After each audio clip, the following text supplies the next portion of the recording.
gamers, and welcome back to the world of Tamriel, which is a continent in Skyrim, which is a place I had to do a lot of lore checking of where exactly we are in this game, because I don't know the lore of the Elder Scrolls, like, at all in any way. As I said yesterday, it's my first time playing the game, but let's get the first thing out of the way. Mods. I talked about modding at the end of yesterday's videos, and we spent an hour before the stream, after I recorded that TDP, modding Skyrim, and it would not work. It wouldn't work at all. It was total pain.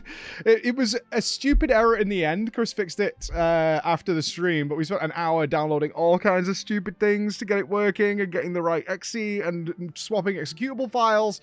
All this kind of stuff, and I know as I say this, you guys are going to be like, it's really easy. It always works. Like, everything you can think of, believe me, we tried. Everything. And Chris figured it out, I think, based on some obscure Reddit post somewhere from years ago. It was like, oh, yeah, this doesn't work if you do it this way. You have to do it this way. And it like, and now it works. So we're working now. And the next time I update you, we will be in a modded version. All I've added, I really was trying to explain, because people were a bit upset that the mods weren't on, was that all I really want is my mouse to stay within my screen. That would be glorious. And a bit of gore and a bit of blood, a bit of violence. I like a bit of violence. Clark the Orc demands the souls of the creatures that he slays, and I want to see it splattered across my screen. So I haven't played it yet. Chris fixed it after I finished my play session, so I haven't actually seen what it will look like. But hopefully it will be glorious and great, and definitely opens things in the future. Let's get to the game. I did no main story at all. As I said yesterday, I really wanted to check out like the side content, because I'm like on the fence about Bethesda's storytelling and side content in general. I want to address one thing is like, oh, everything looks really easy. I know it is, and I'm okay with it. I really am. The combat is terrible. Like, it's really bad. And I suspect, and in fact, I had this backed up by a lot of people who are watching, is like, if I increase the difficulty, essentially things will hit harder and have more health. Not particularly fun for a major combat game. And probably after this, I already feel a yearning for some stronger combat, so maybe Lies of P or something like that is coming on. Because I love intense combat. This ain't it by any means. So that's okay. So I did side content the whole way. I activated every quest in my journal, because I wasn't aware of... Some things are just so far away. And some things are close, right? So I was looking around all over the place, and I just wanted to open my map and say, oh, I'm here, and there's a quest there, so I'm going to make my journey there on foot, and then stop off wherever I bump into things, and do the quest along the way, and kind of proceed in that sort of MMO style. That's what I was looking to do, and it worked out really well for me. It stressed out a lot of people, because like, dude, you have so many quest markers. I'm like, right, but I've got like 15 quests, so... yeah, I'm fine with it. I just open the map and see where I need to go, and then we're off on our merry way. The storytelling got better. The storytelling got better in a really nice surprise for me, because, as I said, I think I said yesterday, I'm a bit spoiled by The Witcher 3, where each side story kind of had some deeper thing going on. And they've done a bit of that. It's not quite at that level, but it's definitely more interesting than I thought it was going to be. The standout quest of the day. There was a couple, but the big one was the dog. Oh boy, the dog. I am giddily excited, like a child, when there's going to be a dog companion associate quest in an RPG. I love it, because generally they're not going to, in those kind of games, they're generally not going to kill the dog. In like FPS or third-person shooters, the dog is probably going to die, and we went through a weird period about 5 years ago where every game had a dog to die. It was really cheap emotional thing, and it was back to back to back. It was like Wolfenstein followed by GTA 5. All those kind of games just had dogs that you had to kill, and I'm not into it. But we had a quest where there was a guy who was missing his dog. He was like, there's a dog around, I really like a dog, can you help me get the dog? And I'm like, oh, this is gonna be a dog. Oh, okay, this is now our main focus for the whole day. I was not expecting the dog to start talking to me with the voice of a seemingly 1990s comedian. Barbus, I think he's called. Very bizarre, and then ended up taking me on the longest journey ever, where the AI pathing of this dog was insanity. I think we were walking for about 15 minutes until we reached this shrine, a really cool dungeon. I want to say overall, I did tons of dungeons this day, and they were all really fun. Every single one was super fun. Really, really loved that. Stumbling on a cave, or stumbling onto something, and like it leads into something deeper, like a big bandit underground, or a Goonies-style shipwreck. All really cool. So I ended up going to the shrine, where the shrine, this god that was like in a statue, didn't want the dog back. I was like, oh. Now, I will say this. as he described the dog as being annoying and, just did not like the dog and didn't want it back. He's right. I hate this dog so much. And it's Bethesda's fault. 100%. I went on this journey where ultimately I convinced the statue god to maybe take care of the dog if I was to retrieve some sort of axe. But that was on the other side of Skyrim. So that's going to be our journey today, is probably going to resolve that because I have to get rid of this dog. I am borderline going to kill this dog every single time. And why? Why? Why on earth did they program this dog to want to be less than 30 centimeters from you at all times and push the character? The sheer amount of times this dog has shoved me and pushed me like to the brink of falling off cliffs and I've had to dive out of the way, or has just stood on corpses looking at me and barking constantly. It's infuriating. It was hours of it. Hours of like, we're fighting on the edge of something and suddenly the dog is just pushing me off the cliff. I'm like, what are you doing, dog? It was horrible. It was absolutely horrible. And I was like, I have to get rid of this dog. Like, it became the central focus of my entire being as a human to get rid of this dog because its AI is so bad. It's unbelievable. But speaking of bad AI, I had some really choice moments, including fighting a dragon on top of a fort. I'm going to get to housing in a second. I was taking care of this giant fort that I stumbled into, which seemingly had nothing going on, as a dragon attacked. And I was like, oh, cool, new dragon fight. I will say this is probably I think this is the 4th or 5th dragon I fought.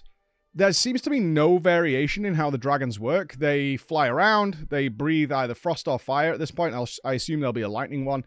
They land and then they breathe on you, or if you stand behind them, they just swing their wings. And they're all exactly the same fight. So I've got very comfortable fighting these dragons because you just kind of whack away at them, then they take off again. This one bugged and wouldn't land because there was no room. But it was aggroed onto the dog and Lydia. So it just stood still, floating in the air, doing nothing for ages. And so I couldn't hit it. And I ended up pulling out my bow and just shooting it. It was like the Skyrim jank.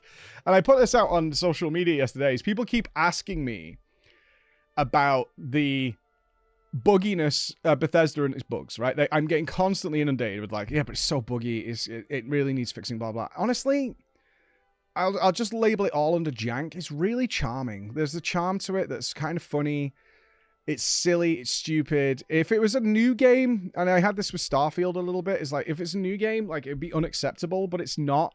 And it's kind of got these quirks to it. And my game has never crashed. Not one single time. So I'm not having those kind of like game-breaking issues. All I'm having is like weird stuff. Like, I got attacked by a giant out of nowhere. And I like freaked out. I turned around and the giant had teleported away somewhere and was gone. So I'm looking around. Where is this giant? What's going on? All those kind of things. But I do find it really charming. Overall, the day was great. Like, I found out there's a lot of random encounters in the game that'll just spawn on occasion and just kind of be a little bit of storytelling to go along with it. Very similar to like Caesar's people showing up in Fallout 3. Is it had all these like little extra things that were happening, and if I failed it or whatever and had to reload the game, it would be gone. I couldn't just go back and do it again. So that's kind of fun. There is definitely events that you'll stumble upon that are just randomly generated in the world. Big thumbs up for that, because it gives that variety and spice of having little things happen and little stories being told along the way. Let's talk about housing and how I got screwed by thousands of people. So I ended up in a horrible scenario where my inventory and Lydia's inventory were just full because I killed so many dragons, and dragon bones and scales just weigh so much that I was constantly getting encumbered. And I started to get really frustrated. I was like, I have to buy a house. And I had the money because I assume a house will come with storage and I could just dump all this stuff in there until maybe I want to deal with it later on. So everyone's like, yeah, go and buy a house. You go and do that. You go and buy a house. Like, all encouraging, thumbs up across the board from all the live viewers. So I head to Whiterun, and they never tell you how you get a house. They tell you can have a house, but they never tell you how. So I was looking around, like I said, have I already got a house? Seemingly not. Mine's not labeled. So I'm looking around. I was like, okay, I'll go up to the Jarl. He's like not interested, but his assistant was a housing guy. And I'm like, oh, okay, cool. So I assume there was a patch note at some point, or people just stumbled into it. I was like, do you want to buy a house? It's 5,000 gold. I'm like, sure. It's like, do you want to decorate that house though? I'm like, oh my God, is this going to be like actually like FF14 style or Guild Wars 2 style or WildStar. I'm going to get to place things. I was like, you can have some living room furniture and some bedroom furniture. I was like, well, that likely comes with shelving and storage and things like that, right? Some drawers. So I was like, okay, I'll do that. That was another few hundred gold. So I spent probably 6,000 gold in total getting my house.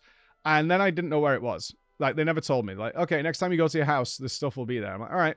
And so I'm looking around and it says things like, this is Lydia's house. This is Dorman's house. Nothing for mine. Thankfully, my chat told me, he's like, oh, your house is called Breeze Home instead of like Clark's house. I was like, okay, not sure I'm supposed to know that, but sure. So I head down there. It is the dirtiest, filthiest house I've ever seen in my life. It is filled with cobwebs. I actually thought I was being trolled. I genuinely believed that they were winding me up to say Breeze Home is your house, and it wasn't, and I would dump my stuff in there, and I would come back and it would be gone because it's actually somebody else's house. But no, they were right. I went into the bedroom and that was decorated. I'm not sure about the living room decorations, but sure. So I was like, okay, this is my house. So I unloaded my inventory. I felt very, very good about it. God damn it.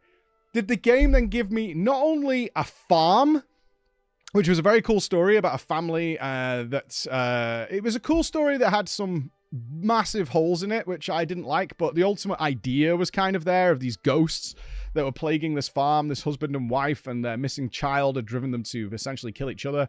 So I was like, the premise, the ending was good. The setup was really weird in that they had these like really secret lives that they didn't know about and all this kind of whatever.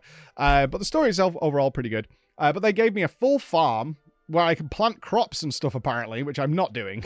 I would get waylaid forever doing that. But I also got an entire mansion on a mountain for free. Within an hour of me buying and spending more than 70% of my current wealth on a house that was filled with cobwebs, spiders, and potatoes, I ended up with a free mansion on the side of a hill because some woman was waiting for me to kill her so she could give me the keys. But I then got the farm as well. And I was like, what the? I now have 3 houses. I own half of this land mass is mine now. All for free. And I was so angry because now I don't know which house would I live in. Well, I'm still going to stay in Whiterun because it's the only one I think has got a vendor to sell stuff and to maybe get stuff done. I don't know. But generally speaking, I was very, very angry with that. But also part of the fun. Apparently this came with the anniversary edition, is they just started giving people houses instead of making you buy them. But they knew that. And as soon as it happened to me, the first time it happened, I was like, I cannot believe you guys let me do this. Like, you guys suck. And then it happened again, and they were just laughing so hard that this had happened to me. Crazy. But I want to get back on the story now. I think now we've got some mods working. And the way I'm going to play for now is I might come back and do some tidying up because some of the stories are really good. But for now, I'm going to like head towards the main story, bump into things along the way. I've definitely done a lot of content where I don't have the quest yet, but I have the quest item because I just clear whatever. If I see a tower, I check it out. If I see a cave, I check it out. So I've done a lot of that. Eventually, I assume I'll find a quest that'll be like, hey, you should go and get this thing from place, and I already have it. So that's all pretty good. But that's my goal right now is, one, get rid of this infuriating dog. I've had to bench Lydia because some guy's coming with me from the companions because I progressed their story. So Lydia's benched, which makes me sad. I like Lydia. But it is what it is, and that's fine. I'll get rid of him as soon as I can. But other than that, I'm enjoying the hell out of this, and that's where we're up to. So tomorrow, I need to find out, story-wise, I need to know more about, I think I have to choose between Imperials and Stormcloaks, maybe. And what is the overall situation? All I know right now is dragons are coming back. I'm the Dragonborn, which means I can slay dragons and absorb them. But everybody else can kill dragons too, but they don't get to absorb the power, and I can shout at people. That's the story of Skyrim so far. So hopefully there'll be more to learn. All right, so I'll see you tomorrow. Bye, guys.